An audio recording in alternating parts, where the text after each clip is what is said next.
Hello', কি খবৰ আপোনালোকৰ? মোৰ বহুত ভাল। মই ভাবোঁ আপোনালোকৰো বেয়া নহয়।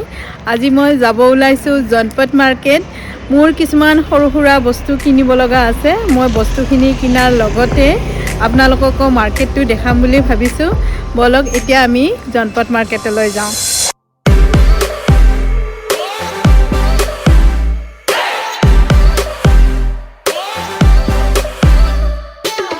মাৰ্কেট যাবৰ কাৰণে মই অটো বুক কৰিছিলোঁ।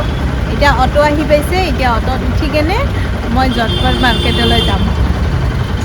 ইয়াতে অটোখনত মানে গেছ ভৰাবৰ কাৰণে সোমালে। গেছ যেতিয়া ভৰাই তেতিয়া অটোৰ পৰা পেচেঞ্জাৰবিলাক নামি যাব লাগে। আমি সেইকাৰণে নামি গ'লোঁ। এতিয়া গেছ ভৰোৱা হোৱাৰ পিছত আমি আকৌ যাম। মই আহি পালোঁ জনপথ মাৰ্কেট। এইটো গেট হয়। এইফালেদি গেটটোৰে সোমাই আহিব লাগে। সোমাই আহি কেনে ইয়াতে ডিফাৰেণ্ট দোকান আছে। বহুত ধুনীয়া ধুনীয়া দোকান আছে। মই এতিয়া মাস্ক পিন্ধি লৈছোঁ কাৰণ চাৰিওফালে পুলিচ ঘূৰি আছে।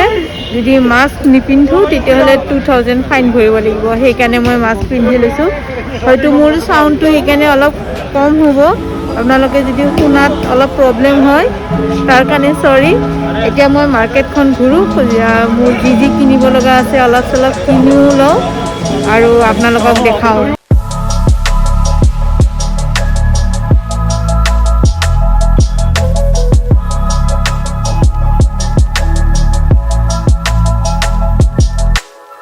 আজি ইয়াতে ভিডিঅ' বনাব দিয়া নাই, তথাপি মই বহুত ৰিস্ক লৈ বনাই আছোঁ।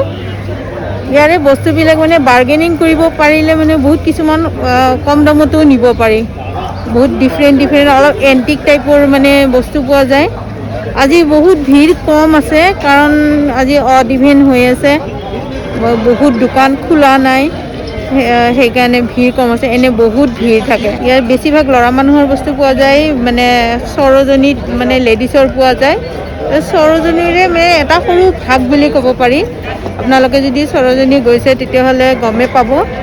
কিন্তু ইয়াতো চব বস্তুৱে পায়, কিন্তু বেছিকৈ ল'ৰা মানুহৰ পায়। ধুনীয়া ধুনীয়া বেগ দেখা পাইছোঁ। বহুত ধুনীয়া ধুনীয়া হেণ্ডমেড বেগ পোৱা যায় ইয়াতে। মই এখন লওঁ কিজানি। বহুত ধুনীয়া ধুনীয়া চাওক।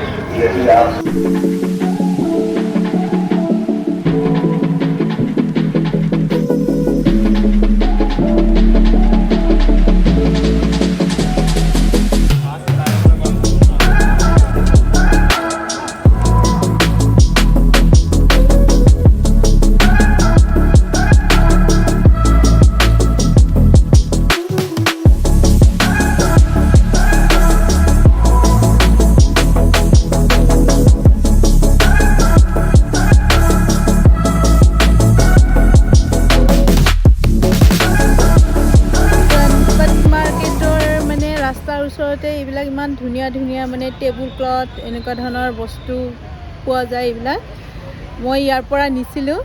আগতে এখন এনেকুৱা ধৰণৰ টেবুল ক্লথ নিছিলোঁ। মোক চবেই সোধে এই টেবুল ক্লথখন ক'ৰ পৰা আনিছা বুলি। চবেই বিৰাট ভাল পায়। মই আজিও এখন লৈ যাম বুলি ভাবিছোঁ। এনেকুৱা বহুত ধুনীয়া ধুনীয়া। দিদি आप लोग कहाँ से हो?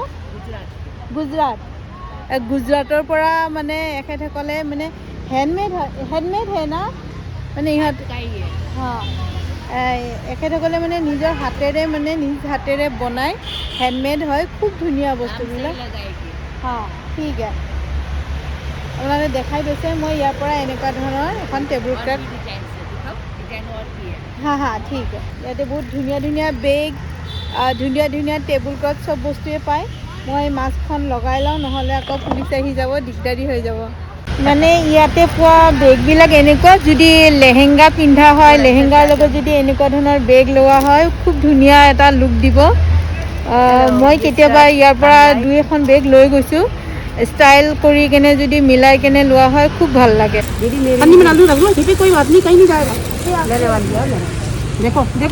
ইয়াতে কুচন কাভাৰ চব পায়। ইহঁতে মোক খুব জোৰ কৰি আছে ল'বৰ কাৰণে, কিন্তু মোৰ এতিয়া এইবিলাক ল'বৰ কাৰণে মনো নাই আৰু মোৰ এইটো কিনা ইমো নাছিলে। সেইকাৰণে মই নিকিনো। ইয়াতে খুব ধুনীয়া ধুনীয়া এনেকুৱা কুচন কাভাৰ পায়। এনেকুৱা জনপথ মাৰ্কেটৰ চাইডতে ফুটপাথৰ ওচৰত এনেকুৱা ধৰণৰ দোকান পোৱা যায়। এনেকুৱা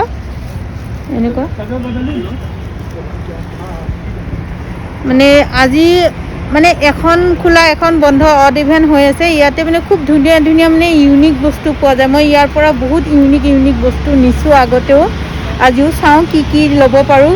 খুব ভাল লাগে ইয়াৰে বস্তুবিলাক। মই দিল্লীত যেতিয়া আহিছিলোঁ, ফাৰ্ষ্ট টাইম মই দিল্লীৰ বজাৰ মানে জনপথতে কৰিছিলোঁ। মোৰ এতিয়াও মনত আছে, জনপথত মই ফাৰ্ষ্ট বজাৰ কৰিছিলোঁ। দিল্লীৰ মোৰ চবতকৈ দুটা বস্তু ভাল লাগে, এটা হৈছে মনুমেণ্টবিলাক আৰু এটা হৈছে বজাৰ।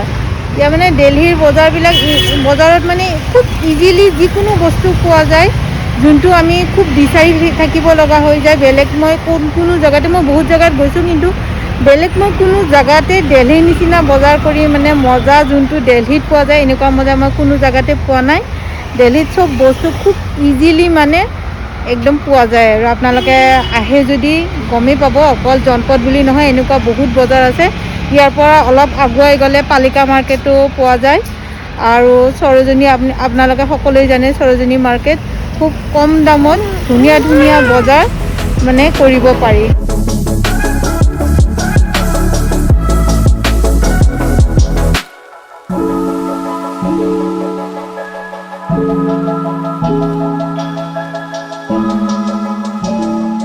এতিয়া মোৰ গোটেইখিনি বজাৰ কৰা হৈ গ'ল। মই সৰু সুৰা কিছুমান বজাৰ কৰিলোঁ, বেগ এখন কিনিলোঁ, ইটো চাৰ্ট কিনিলোঁ। খুব ঠাণ্ডা লাগিছিল তাৰমানে, সেইকাৰণে চাৰ্টটো কিনি মানে পিন্ধিয়ে ল'লোঁ। প্ৰাইচটো কিমান মই নকওঁ, ক'লে আপোনালোকে আচৰিত হৈ যাব, ইমান মানে সস্তাত কিনিছোঁ আৰু বাৰ্গেনিং কৰি বহুত সস্তাত কিনিলোঁ। আজি মোৰ ভিডিঅ'টো চাই কেনেকুৱা লাগিলে কমেণ্ট কৰি জনাব। মোৰ চেনেলটো ছাবস্ক্ৰাইব কৰি দিব আৰু কাষত থকা বেল আইকনটো বজাই দিবলৈ নাপাহৰিব। নমস্কাৰ।